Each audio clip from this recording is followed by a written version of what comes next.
सोनिया ने संजीव के साथ लव मैरिज की थी।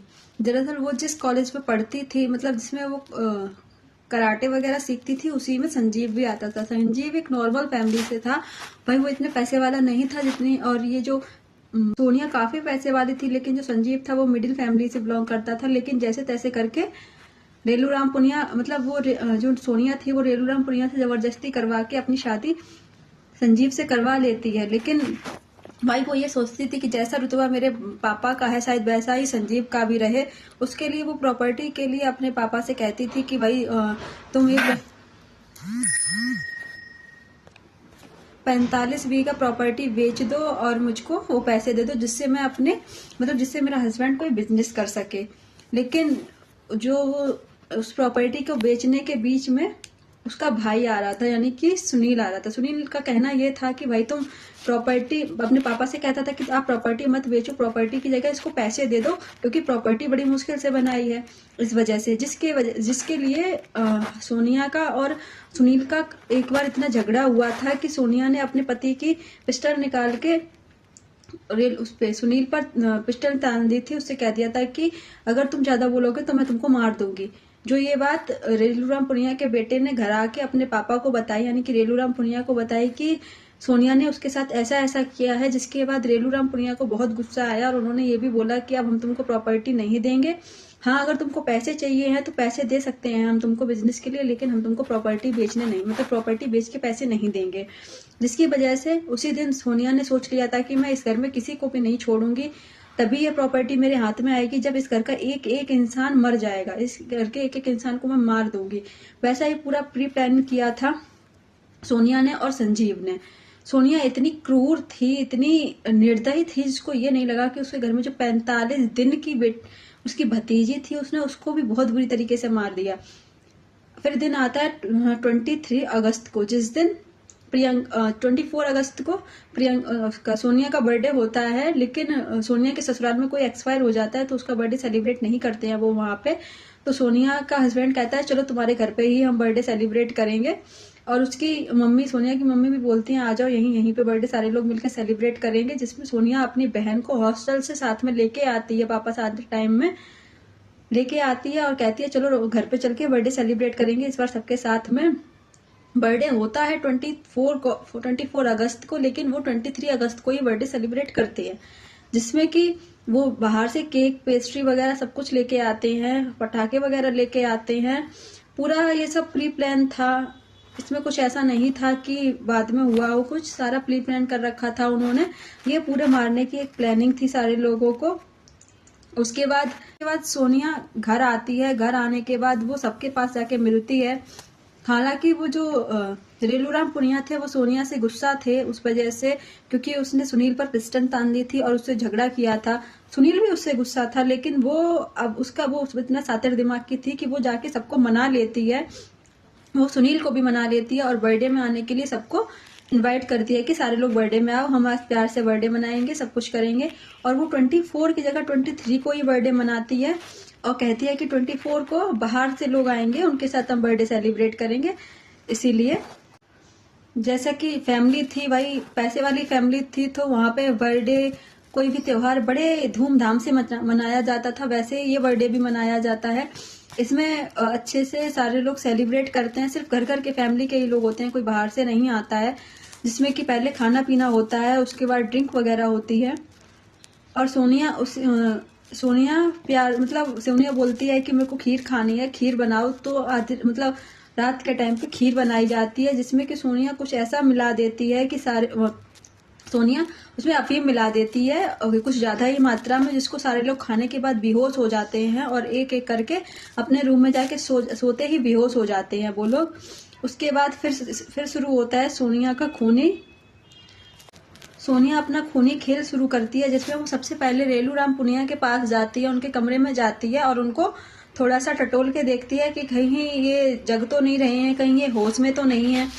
तो वो जैसे ही उनको टटोल के देखती है तो वो देखती है कि वो बेहोश हैं। तो वो अपने हस्बैंड से कहती है कि चलो अब एक एक करके इन सबको मार दो, उसी के बाद हमको ये प्रॉपर्टी मिल सकती है। लेकिन उसका जो हस्बैंड होता है वो थोड़ा सा हिचकिचाता है, वो कहता है नहीं, ये सब मेरे से नहीं होगा। तो वो उसको फिर भी कहती है अरे तुम नहीं करोगे तो कौन करेगा, वरना अगर तुम नहीं करोगे तो ये लोग हमको प्रॉपर्टी नहीं देंगे, हम लोगों को कुछ भी नहीं मिलेगा और हम लोग बिल्कुल बर्बाद हो जाएंगे।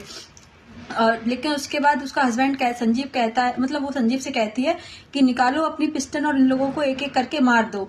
लेकिन उस टाइम संजीव के पिस्टल में सिर्फ और सिर्फ 6 ही गोलियां होती हैं। तो संजीव कहता है कि मेरी पिस्टल में तो सिर्फ 6 ही गोलियां हैं, तो लोग हैं 8, तो ऐसे लोगों को कैसे मारेंगे। तो वो ये कहती है कि तुमसे कुछ नहीं होगा, तुम कुछ नहीं कर सकते हो।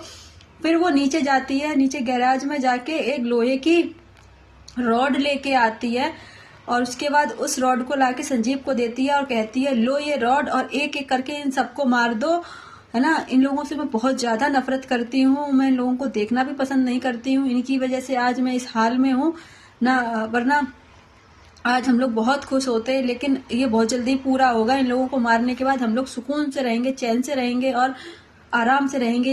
ये सारी प्रॉपर्टी हम दोनों की होगी और कोई तीसरा नहीं होगा इस प्रॉपर्टी को लेने के लिए। ऐसे करके वो संजीव को भड़का देती है और संजीव को भी गुस्सा आ जाता है, जिससे संजीव वो रॉड उठा के रेलूराम पुनिया के सर में मारता है। वो सिर्फ एक बार रॉड मारने से नहीं रुकता है, वो बार बार उनको रॉड मारता है, जिससे कि उनका सर बिल्कुल फट जाता है और वो मर जाते हैं वहीं पे। लेकिन सोचो उस बेटी को, कितनी निर्दयी है वो बेटी, मतलब उसका हस्बैंड उसके सामने ऐसा कर रहा था और वो रेलूराम पुनिया के सराहने खड़ी हुई थी। और जब वो मार के खड़ा हो जाता है संजीव, उसके बाद वो अपने पाप के पास जाती है और उनकी नब्ज देखती है कि कहीं ये जिंदा तो नहीं है। जैसे ही वो उनको पता चलता है कि रेलूराम पुनिया जिंदा नहीं रहे, वो मर गए हैं, वैसे ही वो कहते अपने हस्बैंड से हाथ मिलाती है वो, कहती है चलो हमने एक को खत्म कर दिया है, अब दूसरे के पास चलते हैं। तो संजीव, मतलब उस टाइम संजीव भी उसकी शक्ल देख के डर जाता है। वो कहता है कि, मतलब उसने अपने इंटरव्यू में बताया है कि वो जो सोनिया उस टाइम थी, उसकी आंखें देख के मुझे ऐसा लग रहा था कि भाई अगर मैं इसकी बात नहीं मानूंगा तो ये मुझे भी मार देगी। मैं खुद डर गया था उस सोनिया को देख के जो उस टाइम थी। उसकी शक्ल देख के ऐसा लग रहा था जैसे कि सच में उसके ऊपर हैवान है। फिर उसके बाद जो सोनिया होती है वो अपनी माँ के कमरे में जाती है, जिनके पास उसकी भतीजी भी सो रही थी। छोटी थी वो भतीजी, कुछ ज्यादा बड़ी नहीं थी, 2-3 साल की थी। उसको उस पर भी दया नहीं आती है। जो संजीव होता है वो संजीव से कहती है सोनिया कि उठाओ ये हथौड़ा, मतलब ये रॉड उठाओ और इसको भी मार दो, मेरी माँ को भी मार दो, मारो इसको। वो ऐसे संजीव को भड़काती है तो संजीव के हाथ से रॉड फिसल जाती है और वो सोनिया को उसको शिवानी को लग जाती है, यानी कि उसकी भतीजी को लग जाती है और वो उठ के रोने लग जाती है।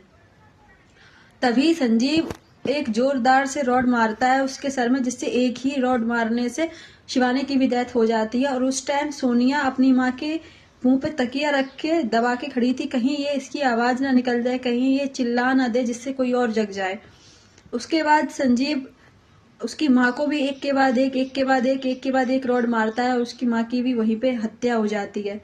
यहाँ पे जो सोनिया होती है वो अपने हस्बैंड से कहती है कि हम सबसे लास्ट में सुनील को मारेंगे, क्योंकि सुनील बहुत हट्टा कट्टा है और अगर वो एक बार में नहीं मरा, उसको होश आ गया तो वो हम दोनों को मार देगा। वो हम दोनों को, क्योंकि संजीव वो सुनील हट्टा कट्टा था तो वो इन दोनों को हैंडल कर सकता था अकेले, इसीलिए वो सुनील को सबसे लास्ट में मारने के लिए बोलती है। उसके बाद फिर वो जाती है अपनी जो छोटी बहन थी जिसको वो बर्थडे के लिए बोल के लेके आई थी हॉस्टल से, बर्थडे सेलिब्रेट करेंगे, उस बहन के पास जाती है और उसको भी एक के बाद एक वो रॉड से मार देती है। उसकी बहन भी मर जाती है। उसके बाद फिर वो जाती है अपने भाई और भाभी के कमरे में, जिसमें वो पहले अपने जो भतीजा था उसको मारती है। उसके बाद अपनी जो 45 दिन की भतीजी थी, जिसने तो अभी बोलना भी नहीं सीखा था, उसके बाद वो उस भतीजी को मार देती है। उसको मारने के बाद फिर वो अपनी भाभी को मारती है। भाभी को मारने के बाद फिर वो अपने भाई के दोनों हाथ और दोनों पैर को बांध देती है। उसके बाद फिर संजीव से कहती है अब मारो इसको, और इसको तब तक मारना जब तक इसकी एक सांस रुक ना जाए, क्योंकि सबसे ज्यादा उसको परेशानी सुनील से ही थी। सुनील ही उसकी प्रॉपर्टी के बीच में आ रहा था। सुनील ने ही मना किया था कि नहीं, प्रॉपर्टी नहीं बेच के दी जाएगी, उसको पैसे दे दो, आपको पैसे देने हैं पैसे दे दो, लेकिन आप उसको वो प्रॉपर्टी नहीं दोगे। इसीलिए शायद सोनिया को सबसे ज्यादा गुस्सा सुनील के ऊपर था और वो ऐसे करके उसको मार देते हैं। और उसके बाद सोनिया यही नहीं रुकती है। सोनिया अपने हस्बैंड से कहती है कि अब एक काम करो, तुम ये जो हथौड़ा है, मतलब ये जो रॉड है वो मेरे सर पे मारो, क्योंकि कल जब पुलिस आएगी तो उसको हम ऐसा दिखाएंगे कि भाई हम लोगों ने, मतलब हमने या तुमने कुछ नहीं किया, मैं खुद एक पीड़ित हूँ। और वो जबरदस्ती करके संजीव से अपने आप को भी मरवाती है, और जिससे कि उसको भी ब्लड आने लग जाता है। उसके बाद वो संजीव को बाहर तक छोड़ने जाती है, वो उसको बाहर छोड़ के आती है गाड़ी में बैठा के, उसके बाद वापस आती है, वापस आने के बाद पटाखे चलाती है और म्यूजिक लाउड कर देती है, जिससे कि बाहर बैठे सिक्योरिटी गार्ड को भी ये लगे कि नहीं, अंदर प्रोग्राम चल रहा है, अभी अंदर फंक्शन चल रहा है, कोई बाहर का व्यक्ति नहीं आया हुआ है, ऐसा वो करती है। उसके बाद वो अपने, मतलब उसको छोड़ के आने के बाद पटाखे चलाती है, म्यूजिक सिस्टम लाउड कर देती है, और खुद एक ऐसा जहरीला पदार्थ खा लेती है जिससे उसकी मौत तो नहीं होती है, लेकिन उसके मुंह से झाग आने लग जाती है। उसके बाद खाने के बाद फिर वो सुबह के टाइम पे जब इस बच्चों को स्कूल लेने के लिए जो सिक्योरिटी गार्ड आता है, वैसे तो बच्चे तब तक तैयार होके खुद बाहर आ जाते थे, लेकिन उस दिन वो सोचता है कि शायद देर रात तक फंक्शन चला था, तो उसकी वजह से शायद अभी सब सो रहे होंगे, तो वो अंदर आता है। जैसे ही अंदर आके वो देखता है तो सोनिया उसको पड़ी मिलती है, उसके मुंह से झाग निकल रही होती है, और वो जैसे ही देखता है, फिर वो, मतलब सोनिया को देखने के बाद वो रेलू राम पुनिया के रूम में जाता है, उनको भी देखता है, उनका भी शरीर पूरा ब्लड से मतलब ब्लड ही ब्लड था उनके पूरे रूम में, जिसको देख के वो बहुत तेज डर जाता है। वो जैसे ही जाता है उन्हीं पैरों दौड़ के वापस आ जाता है और गांव में जाके कहता है कि हवेली में गोली चल गई, हवेली में गोली चल गई, वो ऐसे करके बोलता है। तो भाई उनके जो आसपास के लोग थे वो आते हैं, पुलिस को फोन किया जाता है, पुलिस वाले आते हैं। उस टाइम पे जब पुलिस वाले आते हैं तो वो टोटल 9 लाशों को गिन रहे थे, वो सोनिया को भी मरा हुआ समझ रहे थे कि इस घर में 9 लाशें हैं। लेकिन जैसे ही चेक किया जाता है तो सोनिया की सांसें चल रही थी, तो पुलिस वाले उसको सबसे पहले हॉस्पिटल में एडमिट करवाते हैं कि भाई इसकी सांसें चल रही हैं तो इसको ही बचा लिया जाए, वो ऐसा सोचते हैं। लेकिन ऐसा कुछ होता नहीं है। सोनिया को हॉस्पिटल में एडमिट कराया जाता है, बाकी सबको एक एक करके पुलिस भाई जो जो उसका होता है वो सारा काम करते हैं। उसके बाद सोनिया को जैसे ही होश आता है तो सोनिया से पूछा जाता है कि ये सब कैसे हुआ, क्या हुआ, तो वो ये कहती है कि मुझे नहीं पता, मुझे बस इतना पता है कि मेरे सर पे एक जोरदार किसी ने चोट मारी, रॉड मारी थी, तो मैं गिर गई, उसके अलावा मेरे को कुछ नहीं पता है। उसके बाद सारा मतलब सारी इन्वेस्टिगेशन वगैरह होती है, तो उस रूम में एक डायरी मिलती है, जिस डायरी में एक पेपर था, अलग से पेपर रखा हुआ था, उस पर ये सारा लिखा था कि मैं अपनी फैमिली वालों से बहुत नफरत करती हूँ, मैं उनको मार देना चाहती हूँ, मैं उनके साथ बिल्कुल नहीं रहना चाहती, और मैं इनको मार के ये सारी प्रॉपर्टी खुद लेना चाहती हूँ। और ये लेटर था सोनिया का। हाँ जी, ये लेटर सोनिया का था, जो कि उसने संजीव के लिए लिखा था कि वो अपनी फैमिली से सच्ची में बहुत ज्यादा नफरत करती थी। और वो सारा लेटर, मतलब उसने वो सारा कुछ उस लेटर में लिखा था, जो लेटर पुलिस वालों को मिल गया था। उसके बाद उसी लेटर के आधार पे वो सोनिया को दिखाते हैं, जिससे सोनिया सीधा मुकर जाती है। वो ये कहती है कि ये हैंडराइटिंग मेरी नहीं है, ये हैंडराइटिंग किसी और की है, उसने ये मेरी हैंडराइटिंग कॉपी करने का सोचा है। लेकिन बाकी सारी और हैंडराइटिंग से जब मैच किया जाता है तो वो एज इट इज सोनिया की ही हैंडराइटिंग थी। हाँ जी, वो सोनिया की ही हैंडराइटिंग थी। उसके बाद सोनिया ने ये सारा अपना कबूल कर लिया कि वो जो कुछ भी किया था वो उसी ने किया था, सिर्फ और सिर्फ प्रॉपर्टी के लिए किया था। लेकिन ये बात यहाँ खत्म नहीं होती है कि उसके कबूल करने से ये केस यहीं सॉल्व हो जाता है। उसके बाद फिर ये देखा जाता है कि एक बंदी, यानी कि एक लड़की, वो इतनी इतनी हैवी रॉड उठा के कैसे कर सकती है।